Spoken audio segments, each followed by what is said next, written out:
Now, sometimes religious people find religious horror movies offensive or whatever, but I don't always think that's justified. For instance, if I were a Catholic, The Exorcist might be my favorite movie, just because the Catholics are the good guys. Satan is real, it turns out, but thank God for the Catholics. They saved the day. Of course, they completely undo all of that in the abomination of a sequel that came out last year, but that's neither here nor there. But cut to the newest religious horror film, Immaculate, starring Sydney Sweeney as a nun who mysteriously becomes pregnant. Now, I have a lot of thoughts about this one, but I can tell you this for sure. The Catholics, they're not gonna like it.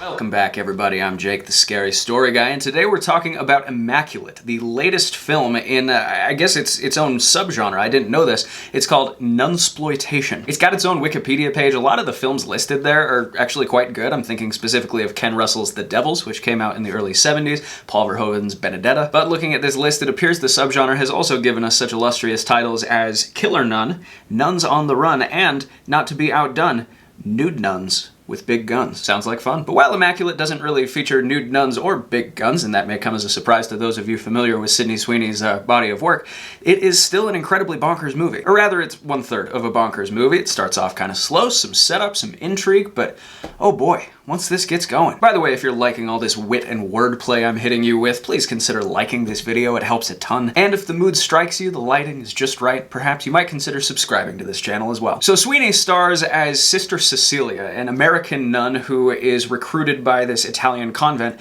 where they take care of elderly nuns. She's kind of a fish out of water here. It's a lot more harsh and bleak than, you know, the life she's used to, but she sticks with it because she has this feeling that God is preparing her for something. And all of a sudden, she becomes pregnant, and not by the usual means. Our girl is carrying a miracle. Or so everyone at the convent says, but Sister Cecilia begins to wonder if she's carrying something far more sinister. Okay, so the first thing to talk about here is obviously Sydney Sweeney. She's sort of the it girl of Hollywood right now. She's popping up in tons of stuff. Everyone's talking about her, 100% respectfully, of course. And sometimes you see Hollywood stars reach this level of mega fame and start to play it safe as a result.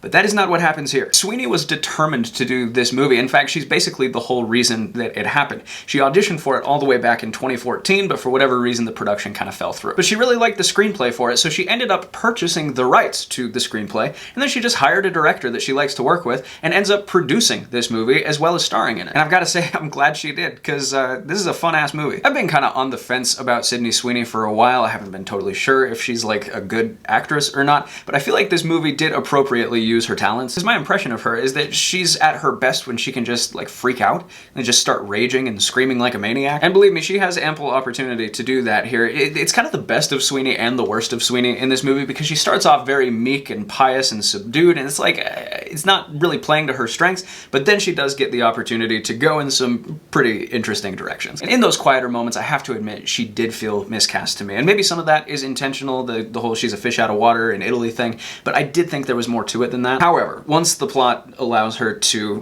become sufficiently unhinged, it's like, oh yeah, we're rolling, baby, let's go. Now, I have to say, the movie doesn't start off great. Specifically, I didn't appreciate the jump scares at the beginning of the film. It just was like, oh, it's this kind of movie. Just kind of cheap stuff, the sort of scares that feel like they were included specifically so they could be in the trailer. Because to me, it felt like this movie was actually at its best when it just sort of ditched the horror stuff altogether and really embraced what I think it truly is, which is just a completely deranged, like, action thriller. Because this is never scary at any point, but it absolutely succeeds in being intense and gory and just like, holy shit, they just went there. So if you come in expecting to be scared, I don't think Immaculate is going to hit those notes for you, but there absolutely will be moments when you're like gasping and cringing and sitting on the edge of your seat. Or if you're a more stoic moviegoer like myself, you'll just be sitting there with a completely blank expression on your face, totally still, but you'll be feeling all those things on the inside. This really is a movie that gets better as it goes along. The second act is better than the first, and the third act is leagues better than anything that came before it. No spoilers, of course. I cannot imagine a single person coming out of this movie being like, well, you know, that started strong and then just didn't really stick the landing. There's really no way I can adequately prepare you for what happens in this film.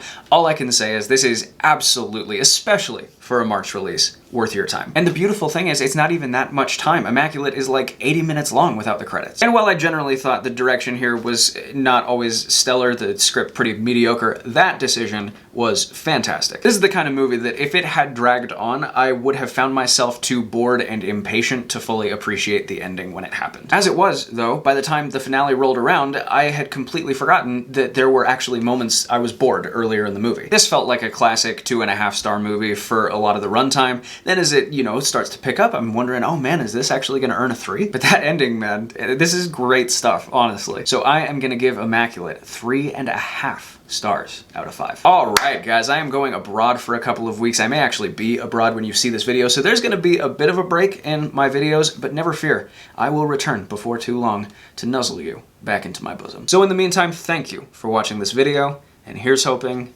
you survive to see the next one.